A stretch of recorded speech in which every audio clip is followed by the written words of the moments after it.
था।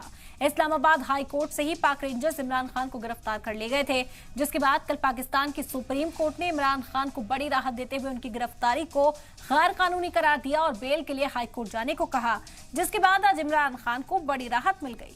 दूसरी तरफ पाकिस्तान में इमरजेंसी की सिफारिश की जा रही है। पीएम शहबाज शरीफ ने मीटिंग बुलाई है, मुल्क में इमरजेंसी नाफिज करने की बात होगी। इस्लामाबाद हाई कोर्ट से इमरान को ये बड़ी राहत फिलहाल मिली। आपको बता दें कि हाई कोर्ट ने 2 हफ्ते की जमानत मंजूर कर दी है। इमरान को जमानत मिल गई है। इमरान खान को सभी मामलों में जमानत मिली है। 17 मई तक इमरान खान की गिरफ्तारी पर रोक लगा दी गई। हाई कोर्ट की ओर से पाकिस्तान में इमरजेंसी की सिफारिश हालांकि की जा रही है। और इस वक्त 3 तस्वीरें आप तक पहुंचा रहे हैं। आप देख सकते हैं कि कल किस तरह से पहली तस्वीर में आपको दिखेगा सुप्रीम कोर्ट में रिहाई का हुक्म दिया गया, जिसके बाद इमरान खान वहां से रवाना हुए। और उसके बाद दूसरी तस्वीर है इमरान खान की ओर से रैली यहां पर की गई और आज इस्लामाबाद हाई कोर्ट से भी राहत यहां पर मिली है। ये 3 तस्वीरें आप इस वक्त देख रहे हैं। आपको बता दें कि जब सुप्रीम कोर्ट से राहत मिली इमरान खान को, सुप्रीम कोर्ट ने कहा कि फौरी तौर पर इमरान खान को रिहा किया जाए। उसके बाद पीटीआई की ओर से जुलूस बुलाया गया था।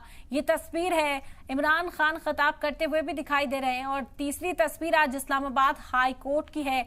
बता दें कि तमाम मामलों में इमरान खान को राहत मिली है।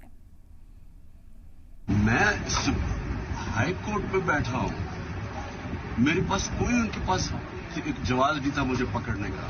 मुझे एबडक्ट किया गया है और जाके वहां फिर पहली दफा मुझे वारंट दिखाई जाता है जब मुझे जेल में ले जाते हैं। ये तो जंगल के कानून में होता है और फौज एबडक्ट कर लेती है। यानी किधर गई पुलिस, किधर गया कानून? यहाँ तो एक जंगल का कानून है, बल्कि ऐसे लग रहा है जिस तरह के यहाँ तो एक मार्शल लॉ डिक्लेयर हो गया।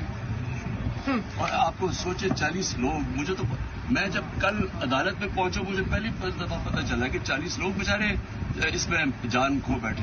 मुझे तो यही भी नहीं पता। आज अगर नैब ने एक जेन्युइन एक केसेस अगर बनाए हैं गबन के, करप्शन के, तो उसके ऊपर आज अदलिया जिस तरह एक आनी दीवार बन चुकी है इमरान नियाजी को प्रोटेक्ट करने के लिए, इसकी मिसाल पाकिस्तान में दुनिया में कहीं नहीं मिलती।